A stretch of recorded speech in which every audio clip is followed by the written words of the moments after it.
அன்பு நண்பர்களே, அனைவருக்கும் அன்னை சமையல் உமாவின் அன்பான வணக்கங்கள்.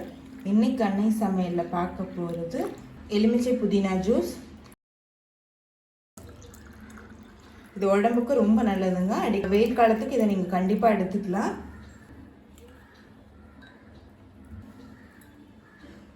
இப்போ 2 டம்ளர் தண்ணி சேர்த்துக்கலாங்க.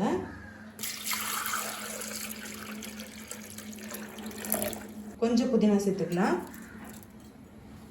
புதினா ரொம்ப போட்டாலுமே நமக்கு அந்த சட்னி டேஸ்ட் வந்துடும். அதனால் கொஞ்சமாக சேர்த்திங்கனாலே போடுங்க. அடுத்தது எலுமிச்சை சாறு சேர்த்துக்கலாங்க.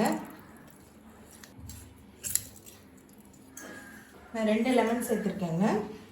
கொஞ்சம் இஞ்சி, கொஞ்சம் மிளகுத்தூள். நீங்கள் விருப்பப்பட்டால் சேர்த்துக்கலாம். மிளகுத்தூள் சேர்க்கறதுனால ரொம்ப நல்லதுங்க. கொஞ்சம் உப்பு, ஒரு சிட்டிகை அளவு சேர்த்திங்கன்னா போதுங்க. அடுத்து தேன் சேர்த்துக்கலாம்.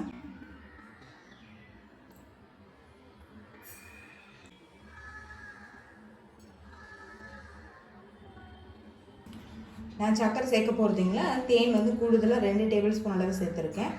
நீங்கள் விருப்பப்பட்டீங்கன்னா தேனுக்கு பதிலாக சக்கரை கூட போட்டு பண்ணலாம், இல்லை நாட்டு சக்கரை கூட போட்டு பண்ணிக்கலாம்.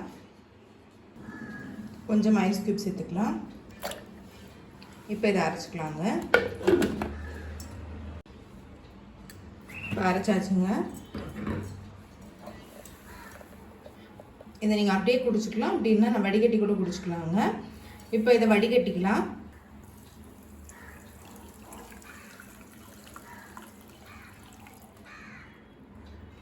இந்த ஜூஸ் உடம்புக்கு ரொம்பவே நல்லதுங்க. புதினா உடம்புக்கு ரொம்பவே நல்லது. நம்ம வெறும் புதினா ஜூஸ் குடிக்கிறத விட லெமன் ஜூஸ் போட்டிங்கன்னா டேஸ்ட் ரொம்பவே நல்லா இருக்கும். இப்போ இதை சர்வ் பண்ணிடலாம்.